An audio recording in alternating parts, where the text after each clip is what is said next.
Twelfth Hindi के इन 22 topic को पढ़ लो। जी हाँ दोस्तों, बिल्कुल सही सुना आपने। अगर आप क्लास 12 हिंदी 2023 की बोर्ड परीक्षा में देने जा रहे हैं तो आप एक बार इन 22 टॉपिक को पढ़ लीजिए ज़रूर, क्योंकि 50 से 60 नंबर फ्री में ये 22 टॉपिक आपको दिला देंगे।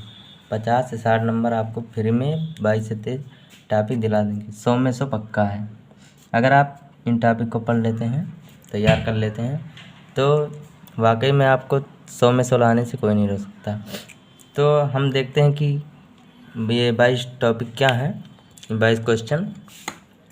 तो सबसे पहले जो हमारा क्वेश्चन है वो हिंदी के बहुविकल्पीय प्रश्न। हिंदी के बहुविकल्पीय प्रश्न जो आएंगे वो आएगा टोटल 10 मार्क का। 10 नंबर का हमारा जो आएगा वो हिंदी के बहुविकल्पीय प्रश्न आएगा। और दूसरे नंबर पे क्या आएगा, महत्वपूर्ण गद्यांश। तो महत्वपूर्ण गद्यांश में जो इम्पॉर्टेंट है वो राष्ट्र के स्वरूप और अशोक के फूल। ये दो गद्यांश बहुत ही इम्पॉर्टेंट हैं। राष्ट्र के स्वरूप वासुदेव शरण अग्रवाल जी का है और अशोक के फूल आचार्य हजारी प्रसाद द्विवेदी जी का है। अशोक के फूल जो है वो आचार्य हजारी प्रसाद द्विवेदी जी का है और राष्ट्र के स्वरूप वासुदेव शरण अग्रवाल जी का है। ये दो तो मोस्ट इम्पॉर्टेंट टॉपिक हैं। इनको दोनों को तो आपको ही पढ़ना ही पढ़ना है। 100% आप लोग को ये दोनों पढ़ना है और बाकी भी पढ़ना है, लेकिन ये ज़्यादा इम्पॉर्टेंट है, क्योंकि अगर आप प्रीवियस ईयर के क्वेश्चन उठा के देखेंगे तो हर साल लगभग ये दो चैप्टर का अथवा में दिए रहेगा। राष्ट्र के स्वरूप और अशोक के फूल, दो गद्यांशों में से एक गद्यांश आपको पढ़ना है।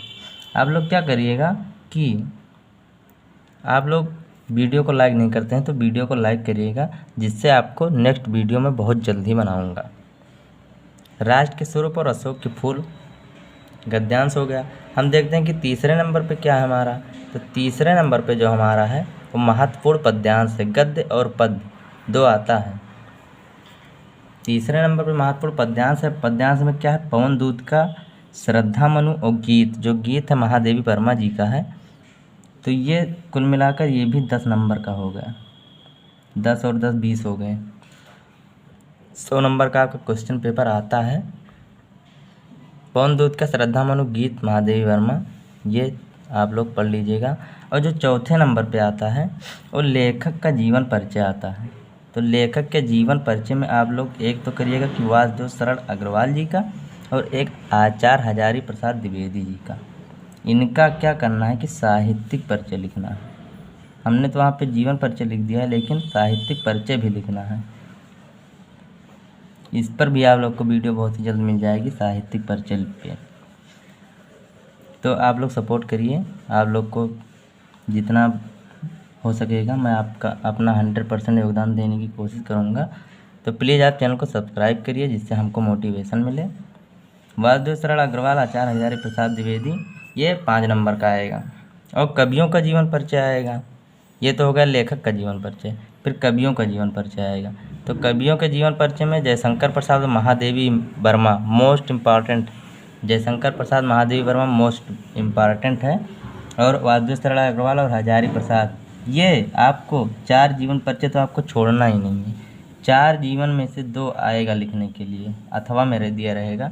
आप चाहे वासुदेव शरण जी का करिए, चाहे आचार्य हजारी प्रसाद द्विवेदी जी का करिए, चाहे जयशंकर जी का करिए, चाहे महादेवी वर्मा जी का करिए। और जो छठे नंबर पे हमारा आता है वो पंचलाइट कहानी। जो पंचलाइट कहानी का उद्देश्य सारांश लिखिए। इसको मैं भी आपको शॉर्ट में बता दूंगा पंचलाइट में क्या होता है। 7वें नंबर पे हमारे बहादुर कहानी का, इसका भी उद्देश्य सारांश, दोनों में से एक लिखना है। यानी इस कहानी का उद्देश्य क्या है और इस कहानी का संक्षिप्त सारांश आपको लिखना है। 8वां पे है खंड काव्य। तो खंड काव्य में खंड खा में हम देखते हैं ये 50 नंबर का हो गया हमारा गद्य से। और पद्य से देखते हैं खंड खा में संस्कृत का महत्वपूर्ण गद्यांश।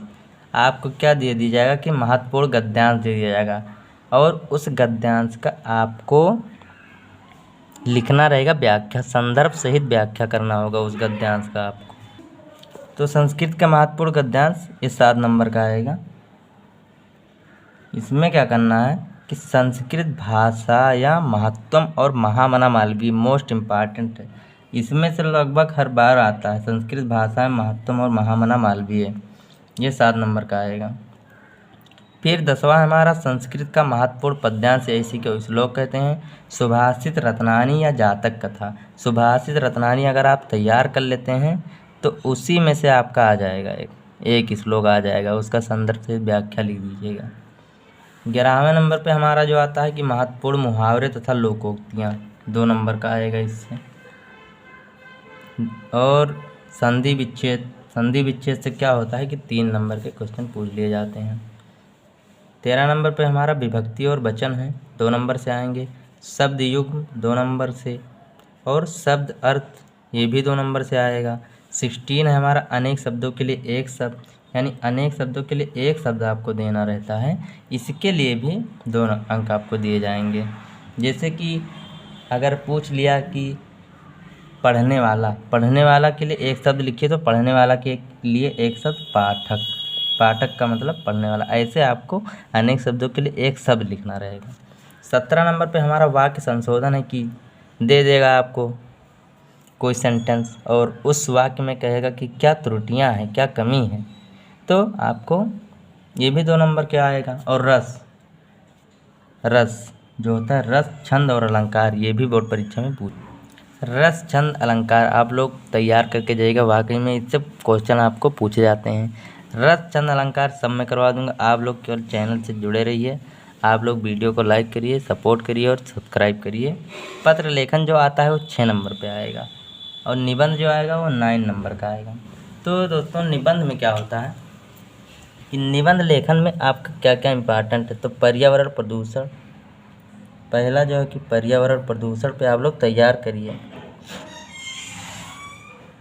कारण और समस्या,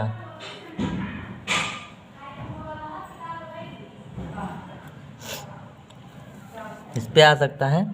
आप लोग क्या करिएगा कि निबंध कैसे लिखिएगा, तो निबंध में आप लोग करिएगा, निबंध में आप लोग क्या करिएगा कि आप लोग कोशिश करिएगा कि उसमें हेडिंग बना के लिखिएगा, क्योंकि जब हेडिंग बना के आप लिखेंगे तो इससे क्या होगा कि आपके कॉपी का और राइटिंग भी बनाइएगा, क्योंकि आपके कॉपी और राइटिंग का एक गुड इम्प्रेशन पड़ता है एग्जामिनर के दिमाग के ऊपर, उसी के आधार पर आपको नंबर दे दिए जाते हैं। आपका कभी वो पूरा कॉपी थोड़ी पढ़ता है एग्जामिनर। तो फ्रेंड्स आज का वीडियो यहाँ पे समाप्त होता है। प्लीज़ हमारे वीडियो को लाइक करिए, चैनल को सब्सक्राइब करिए, जिससे आपको